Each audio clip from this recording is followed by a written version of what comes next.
Um projeto de tradutor de português para a língua brasileira de sinais, feito por alunos da Escola Politécnica da USP, ganhou o prêmio Se Liga na Caixa, da Caixa Econômica Federal. Esse tradutor pretende facilitar a compreensão de textos em português por surdos que se comunicam em libras, pois ele não traduz palavra por palavra, mas conteúdos de uma sentença. Então, vamos entender melhor esse trabalho com o Marcelo Licog e o Guilherme Carvalho Januário, que são lá do Departamento de Engenharia da Computação da Poli, da Universidade de São Paulo, e que fizeram isso como conclusão de curso e ganharam o prêmio. Como é que vocês estão se sentindo aí com esse prêmio? Vocês sabiam que iam ganhar um prêmio? A gente não sabe. O Marcelo escreveu sem a gente saber o prêmio, né?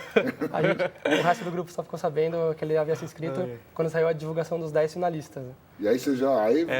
A gente ficou mal contente e começou a divulgar um pouco no É grande o grupo redes sociais. de vocês? Era grande o grupo? Não, São 3 criadores, tem mais alguns que apoiaram. Que apoiam, assim.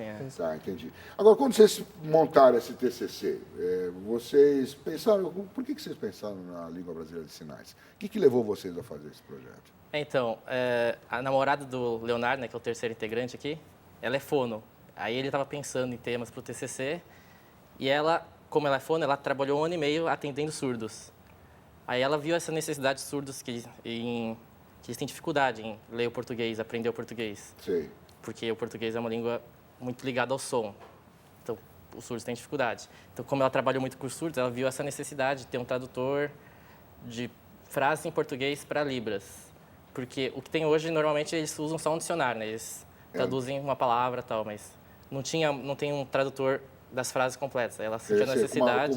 Quer dizer, a frase completa, sei lá, eu peguei a bola, eu fui ao cinema, é diferente de eu fui ao cinema, é isso? É diferente, porque em Libras você pode querer mudar a ordem das palavras. Por exemplo, em Libras, normalmente você usa... Primeiro, você fala o objeto, depois o sujeito, depois o verbo. Então, você vai falar, eu fui ao cinema, não tenho certeza, mas provavelmente você vai falar, cinema, eu fui. Sim, mais ou menos isso. Libras, como é que é? Libras eu não falo, não é isso? Não é eu não falo Libras, Libras eu não falo. Isso, por exemplo, seria isso, para você dar uma ênfase no objeto, né? Entendi. Por exemplo. E foi difícil bolar isso aí? Qual foi a principal barreira para vocês construírem esse software? Principal barreira?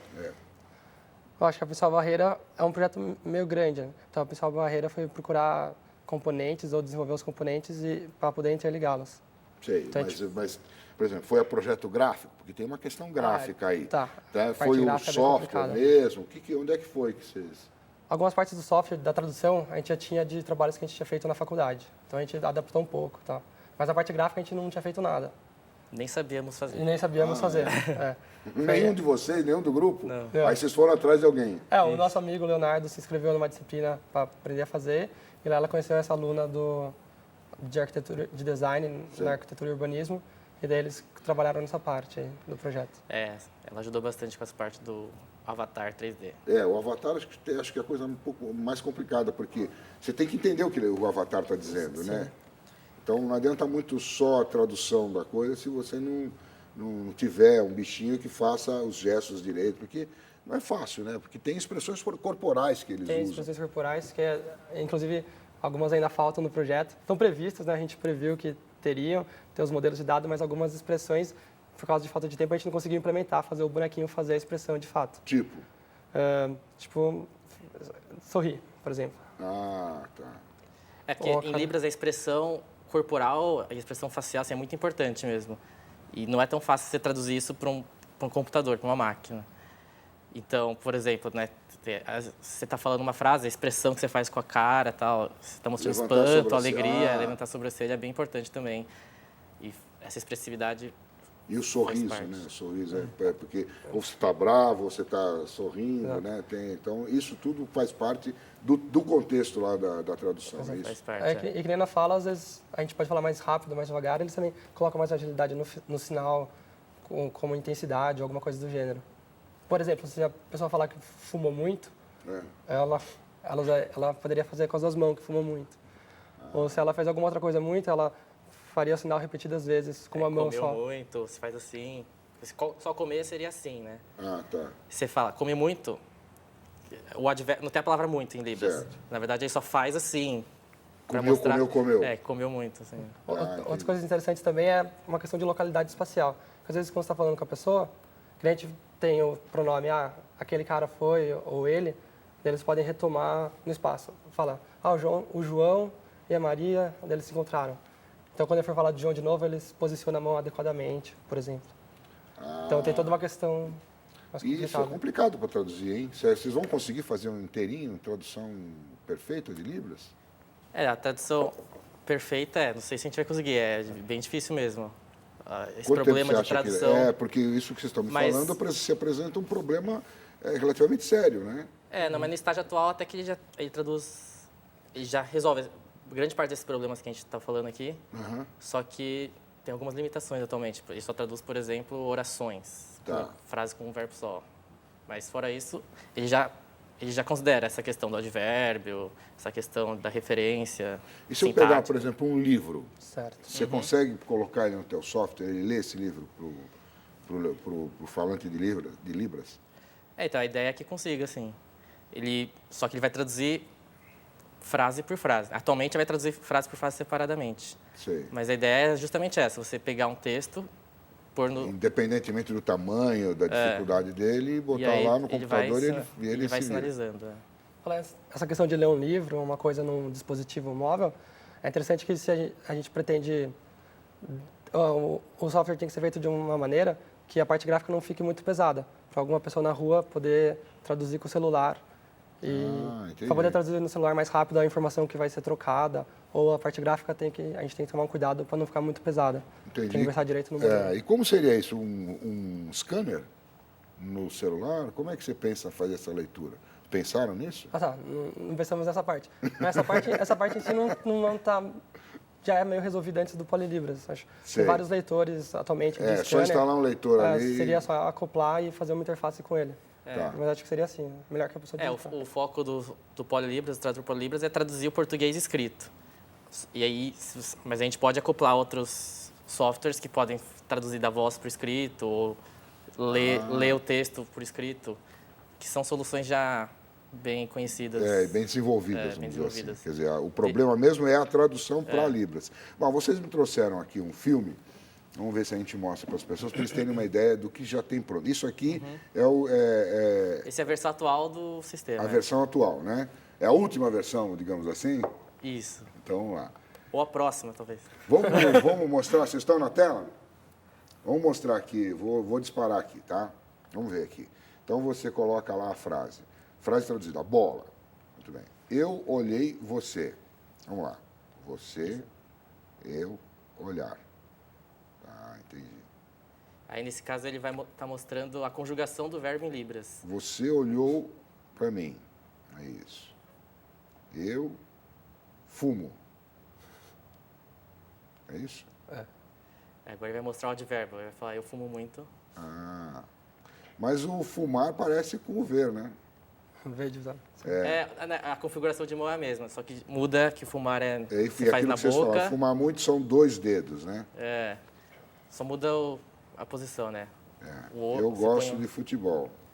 Essa parte interessante. Eu jogava futebol. Jogava no passado.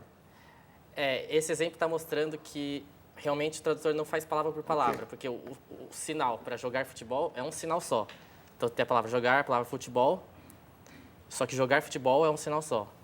Tem o sinal para futebol e o sinal para jogar futebol é outro, parecido. São os 2 sinais são parecidos. Isso é uma complicação também. Depende do contexto das coisas. Então depende do contexto. O tradutor ele vê o verbo jogar, só que se ele vê o verbo jogar junto com a palavra futebol, ele já junta os dois e traduz para um sinal só. Interpreta como sinal o só. contexto da frase. Por exemplo, se for beber um copo de alguma coisa, você vai sinalizar um copo. Mas se for beber uma garrafa ou outra coisa, você sinaliza diferente. Os sinais são diferentes. Uma caneca, é o jeito de segurar que você faz o sinal. Você não pode traduzir beber um copo. Tudo isso vai virar um sinal só, que é o beber. Que é diferente de beber uma garrafa. Quer dizer, você sempre pode usar as letras, né? E traduzir pelas letras, né? Isso, só que Isso é mais complicado, né? Não, isso seria quando você não tem um sinal específico, né? Às vezes você quer falar seu nome e tal. Um nome. Aí você soletra. Você Pode soletrar. Mas no diálogo, se traduzir as letras, acho que seria tão difícil para eles quanto ler alguma coisa, assim. Traduzir as letras não é o ideal. Não é Mas legal. vocês têm essa possibilidade? Esse software pode ler as letras, por exemplo, um nome? Tem essa possibilidade. A ideia é que... Porque, assim, o dicionário, esse É para tradutor, frase, né? é para frase e ele é baseado num dicionário colaborativo que a gente vai aumentando. Só que quando ele não souber uma palavra, aí ele vai soletrar. Se eu escrever lá, Guilherme, Isso. ele não sabe o sinal Não de Guilherme. tem um sinal para Guilherme. Aí ele vai soletrar. É isso.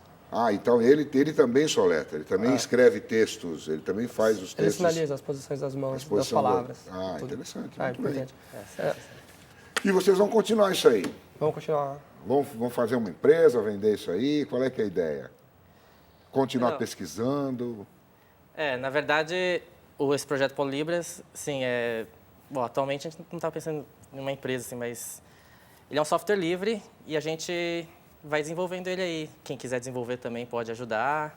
Quem quiser entrar no jogo pode entrar, está aberto. Algumas pessoas às vezes se comunicam com a gente, falando que desenvolveu um módulo diferente, ou que alguns alunos estão trabalhando no projeto. A gente tenta dar um suporte, direcionar Então, mais ou menos. a gente trouxe aqui já outras pessoas que trabalham com isso, né, em outras universidades. Então, quer dizer, não é uma coisa isolada, tem bastante gente pensando nisso, na tradução de Libras, especificamente Libras, né? Não só a escrita, mas da frase e tal. Aí muda um pouco o avatar, muda um pouco, provavelmente, o software, a forma como vocês construíram. Mas e vocês, por exemplo, que eu perguntei o seguinte, vocês têm aí pela frente, vocês fizeram um TCC, trabalho de graduação. Vocês vão fazer mestrado, doutorado, vão continuar investindo nisso ou vocês vão buscar outros caminhos? Então, essa é uma parte interessante. Que atualmente, nós três estamos fazendo mestrado, só que nenhum de nós está fazendo mestrado relacionado diretamente ao Polilibras. Com outras coisas. A gente está fazendo mestrado em outras áreas, para aprender outras coisas. Então, E é interessante também. Você está fazendo o quê? Estou fazendo mestrado em sustentabilidade aplicada em redes de computador. Sustentabilidade? Isso. Tem vários fatores da sustentabilidade, né? Mas nesses projetos a gente está focando em eficiência energética. Entendi. Sei lá, desligar um roteador, alguma coisa assim. Isso. E você? E eu faço mestrado em inteligência artificial, aprendizado de máquinas, assim, máquinas que aprendem. Máquinas que aprendem. Isso é interessante. Então, na verdade, esse Polilibras é um projeto que a gente tinha parte, né? E agora que a gente ganhou o concurso, que a gente vai Trabalhar melhor nele. porque é interessante trabalhar melhor vai nele. dar uma guinada aí. Tá legal. E ele é um software livre. É um software livre, já. polilibras.com.br. Exatamente. Está aqui na telinha, se vocês quiserem mostrar aqui na tela do meu computador, www.polilibras.com.br. Quem tiver mais interesse em conhecer o software do Marcelo e do Guilherme. Muito bem, meninos, parabéns pelo trabalho de vocês. Valeu, Arias. Quando tiver outra novidade desse tipo, vem aqui para Vou contar com a contatar. gente, tá bom? Beleza. Boa sorte. Muito obrigado.